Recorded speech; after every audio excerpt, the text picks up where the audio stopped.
Hello hi friends, welcome back to my channel. ఇవాళ వచ్చేసి మురుకులు, అదేనండి గారెలు, జంతికలు అని కూడా అంటారు. ఒక్కొక్క దగ్గర ఒక్కొక్క వెరైటీస్ చేస్తారు. అవన్నీ మనకి ఎందుకులేండి, నాకు వచ్చిన స్టైల్లోనే నేను మీతో షేర్ చేసుకోవాలనుకుంటున్నాను. ఆల్రెడీ ఒక షార్ట్ వీడియో పోస్ట్ చేస్తాను, అది చూడండి. మీకు డీటెయిల్గా కావాలనుకుంటే ఈ వీడియో చూడండి. ఇక్కడ నేను పిండితో చేస్తున్నాను అనమాట. మనం మురుకులు చేసుకోవాలనుకుంటే మనము మిల్లులో పట్టిస్తాం కదా, అన్ని పప్పులు వేసి పిండి పట్టిస్తాము. అలా కాకుండా నేను సపరేట్గా మనకి ఈ పిండిలు తీసుకొని ఇలా అయితే ఫస్ట్ టైం ట్రై చేస్తున్నాను. బాగానే వచ్చింది. ఇక్కడ నేను 2 కప్పుల, ఆ కప్పుతోని 2 కప్పుల బియ్యం పిండి తీసుకున్నాను. 1 కప్పు శనగపిండి అనమాట. రుచికి తగ్గట్టు ఉప్పు, కారము, ఓమ ఇలా నలిపి వేసుకోవాలి. ఓమ ఎందుకంటే మంచి అరోమా వస్తుందన్నమాట. తర్వాత వచ్చేసి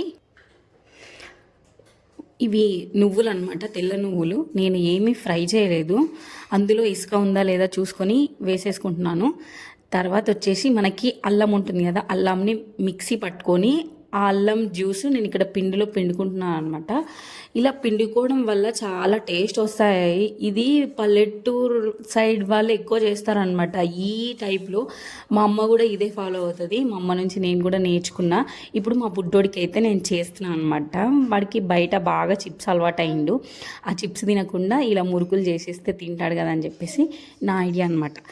ఇక్కడ ఇంకొక విషయం ఏంటంటే, మనకి కొంచెం వేడి అయిన ఆయిల్ ఉంటుంది కదా, మనం గారెల్ని ఫ్రై చేయడానికి వేస్తాం కదా, అందులోనే ఆ బాండీలో ఆయిల్ వేసుకొని వేడి చేసుకుంటున్నాం కదా పిండి కలిపేటప్పుడు. ఆ టైంలో ఆ వేడైన ఆ నూనెని 2 పావులు కాలకుండా ఇలా మంచిగా కలుపుకోండి. నీళ్లు చల్లుకుంటూ మనం చపాతీ ముద్ద కొంచెం మనకి గారెల్ని ఒత్తడానికి కన్వీనియంట్గా ఉండడానికి పిండి కలుపుకోండి. ఆల్రెడీ అందరు చేసి ఉంటారు.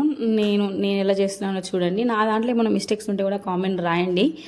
ఇక్కడ మనకి ఈ మురుగులు వచ్చేది ఇది ఉంటుంది కదా, ఇది అంటే ఏంటి, దీన్ని ఏమంటారో నాకు తెలియదు.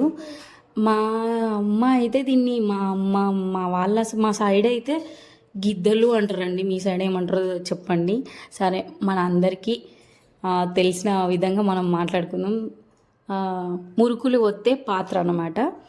ఆ పాత్రలో మనము వీడియోలో చూపించినట్టుగా పిండిని ఇలా కలుపుకొని పెట్టేసుకొని ఆ సైడ్లకి మనకి ఆ పాత్రకి, నవ్వకండి మీరు, ఆ పాత్రకి నూనె రాసుకోవాలన్నమాట. లేదంటే మనకి ఆ గారెలు ఆ చుట్లు అనేటివి దిగవన్నమాట. వీటిని ఇంకొకటి చుట్లని కూడా అంటారు. ఇక్కడ చూసారా, మనము ఇలా సపరేట్గా వేసుకొని ఆయిల్లో వేయచ్చు, లేదంటే డైరెక్ట్ కూడా ఆయిల్లో వేయచ్చు. మా అమ్మ అయితే చేసినప్పుడు అయితే 4 కిలోలు 5 కిలోలు చేసేస్తుంది.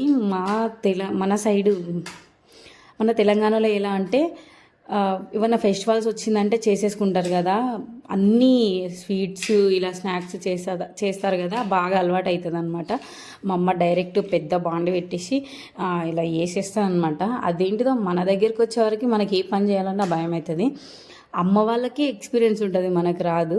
ఇప్పుడు నేను నా బుడ్డోడు కొనడానికి ఇలా ట్రై చేస్తూ ఫెయిల్ అవుతూ పాస్ అవుతూ ఇలా చేస్తున్నాను అనమాట. ఇంకో ఛానల్ ఉండే, ఆ ఛానల్లో మా ఊరిలో కట్టెల పొయ్యి మీద మా అమ్మ ఎట్లా చేస్తుంది అని చెప్పేసి అందులో పోస్ట్ చేశాను అనమాట. ఇప్పుడు లేదనుకోండి, ఆ ఛానల్ని వదిలేసాను.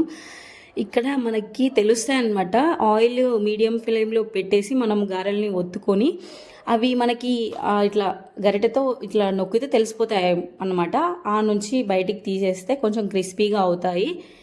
టేస్ట్ అయితే చాలా బాగుంది. అల్లం రసము ఎంతమందికి తెలుసో చెప్పండి. అంటే అల్లం రసం వేయడం ఎంతమందికి తెలుసో నాకు కామెంట్ చేయండి.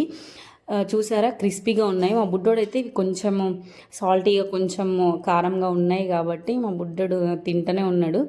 మీకు ఎలా అనిపించింది వీడియో చెప్పండి. మీరు ఎలా చేసుకుంటారో కూడా చెప్పండి. ఒక్కొక్కరు ఒక్కొక్క రకంగా చేస్తారనమాట. మా అమ్మ చేసే స్టైల్లో నేను